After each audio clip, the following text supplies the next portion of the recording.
They also told me that the prelaps in this story are not necessary to the story. They act as a band-aid to force connection between unconnected scenes.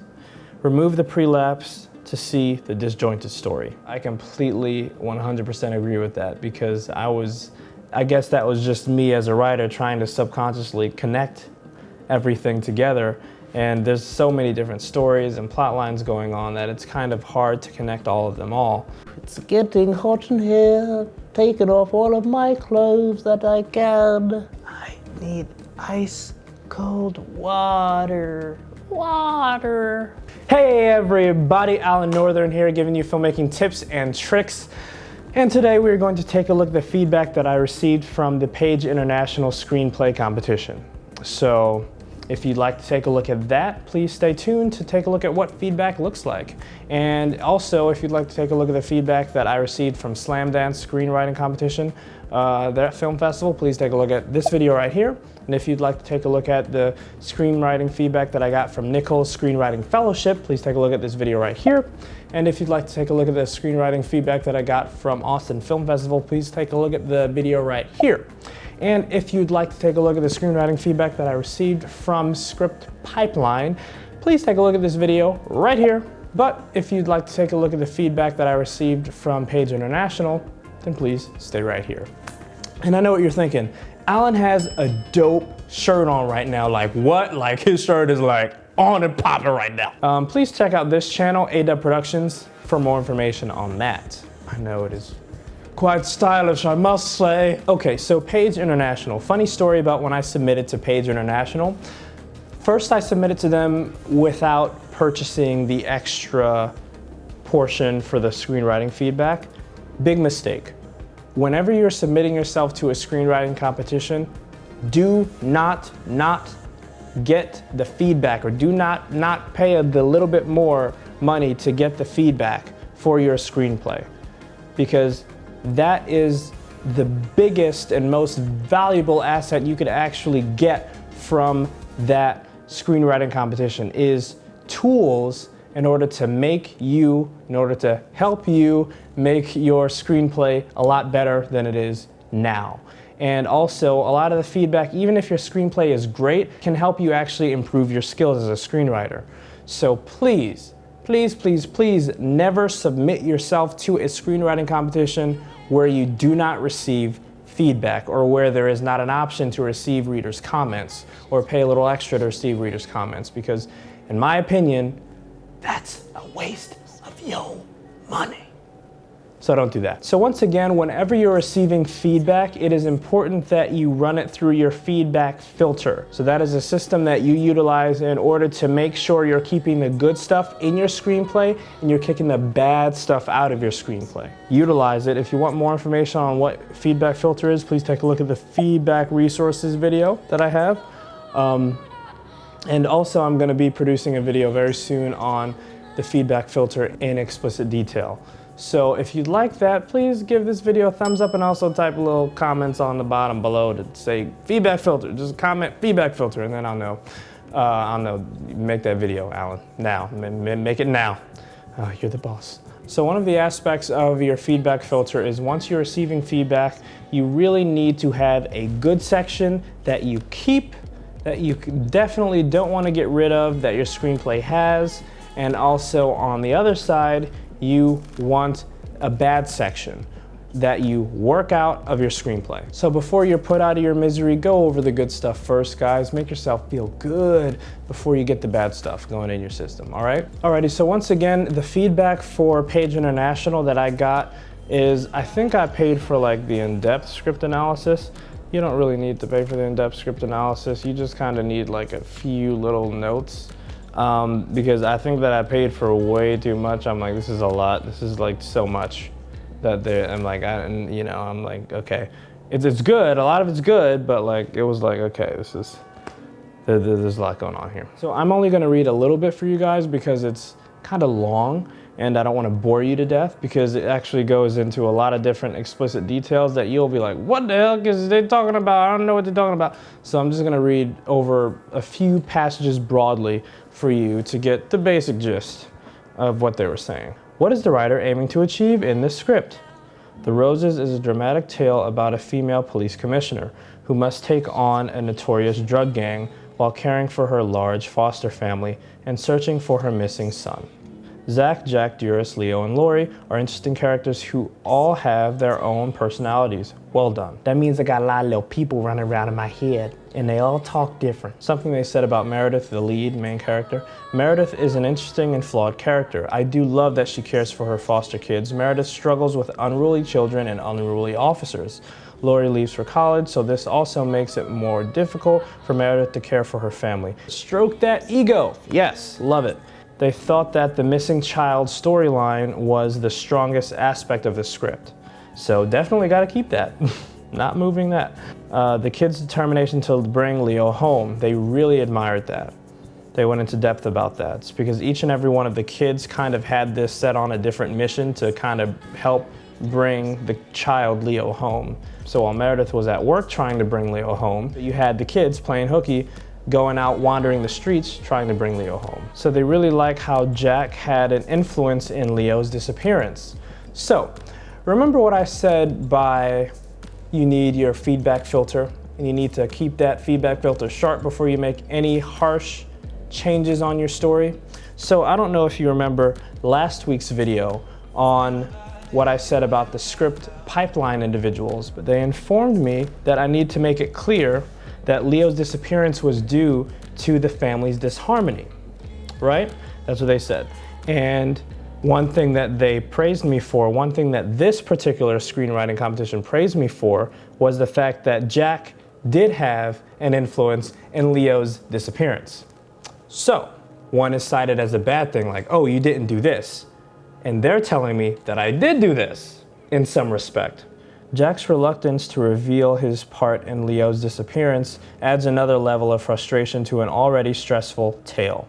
So they understood that Jack played a slight role in Leo's disappearance, but script pipeline did not understand that. Or they might have understood that, but it's like, you know, I might not have done it clearly enough. So you kind of gotta take these things with a grain of salt, because when I was reading that comment, I'm like, I thought I did that. I thought I did that. They also informed me that the humorous moments worked and that I actually required more of them because the story is actually so dark, you need more things like that. Let's take a look at that portion where they said, I also liked Zach's comment in the midst of family noise that he may have gotten his girlfriend pregnant. It was a nice break from the tense storyline. There should be more humorous moments to light up this dark tale. And also the Climactic Showdown. They enjoyed that. So let's go to that portion. The Climactic Showdown with David and Vernon is a satisfying shootout, and the story should end here because the Henry and Erica Prune shootout is an unnecessary and hard to believe topper. They did not like that other bad guy reveal who was the real bad guy or whatever. So that definitely working that out in my screenplay. It's not even a question. Basically,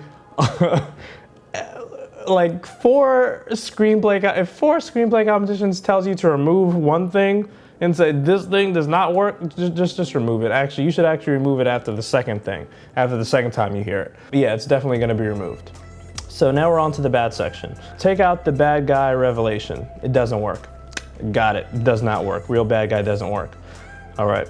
Again, I tried to do the thing where you have this figurehead bad guy who's the fake bad guy in the beginning, and then the real bad guy is revealed after that. They're like, no, don't do that. It's stupid. So they said add a touch more humor to it. It's too dark. Okay. I will definitely think about adding more humor in it because I do think that they're right. It's really dark at a lot of points. It's pretty dark, so I'll add a bit more humor in there, but not too much because it still is a dark story. And one thing that they told me was that I had an inconsistent tone throughout the story. And one of the things they didn't like about the story, in addition to that, was that the story's title was misleading. It should have a title that gears the film towards more of a thriller, crime genre film instead of something more of like a family drama. In that this is kind of like a family drama, crime, thriller. So you need something that encompasses all three of those things. And I've also come up with a new title for The Roses. I call it Gripping Thorns now. Let me know what you think about my new title for The Roses, Gripping Thorns. I think that definitely reads thriller crime drama. Gripping thorns, it's like, ow. You know that feeling when you grip thorns, it's like, hurts your hand. And the rose is still kind of in there somewhere. I like it. So there's a point where they're arguing at dinner, and there's a point where Meredith chucks the glass at one of her kids. She chucks a glass. She was drinking wine that night at dinner, and she chucks the glass at one of her kids, and the glass like shatters like right next to the kid's head. And they're saying that that's a bit out of character for her, but she is flawed. But I think that might be taking it over the line for her character. She might be a little too crazy. Or if I do have her throw the glass, it needs to be in another place. So that they said that I need more action and deadly consequences to fill it into the thriller genre. Now, there is action and there is a lot of deadly consequences. The attacks on Meredith's house and the surprising explosion that kills Pierce and her husband are both emotional and action-packed moments in the story.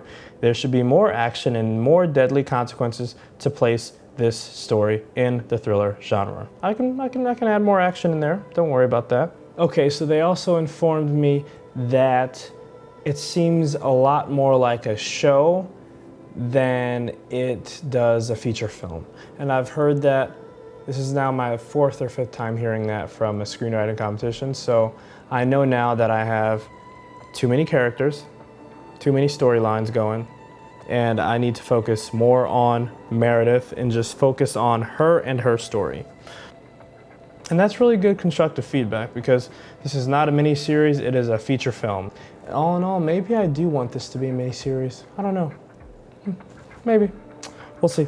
They said that I need to trim a few storylines in The Roses, and the reason why was because the more storylines that you have in your feature film, the more it can overshadow the main character's story. One other thing that they told me was that it's too long.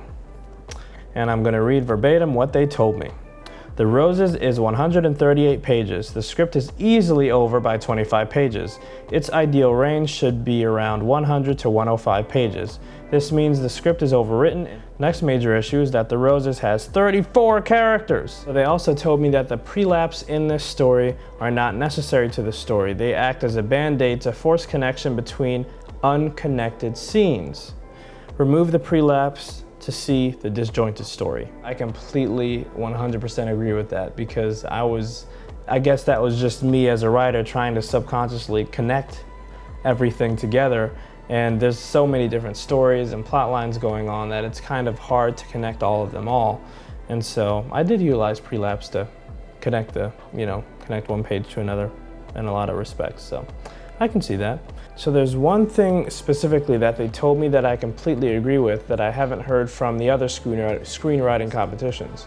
And that is that instead of having evidence being organically revealed to the audience, evidence is told to the audience in courtroom testimony, instead of actually being discovered by the characters for the very first time. That is such a great observation about my story. Very, very good.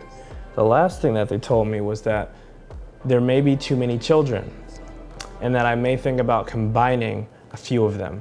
I'm not sure if I'm gonna do that, but I'm going to consider combining the children. I hope you enjoyed that video, and that concludes my screenwriting feedback series. So if they annoyed you, fine, I'm not gonna do any more of them, but I hope you liked them. If you'd like to take a look at my mini-series on Amazon Prime, please take a look at it right now. It's called The Brotherhood. I'll post a link in the description below. If you'd like to grab yourself a Clover key, the essential film tool, then please grab yourself one. I made it myself. And also, if you'd like to purchase the camera that I shot this beautiful video on, please pick it up. I'll put a link to it in the description below. All right, guys, please like, subscribe, and I'll talk to you later. Peace.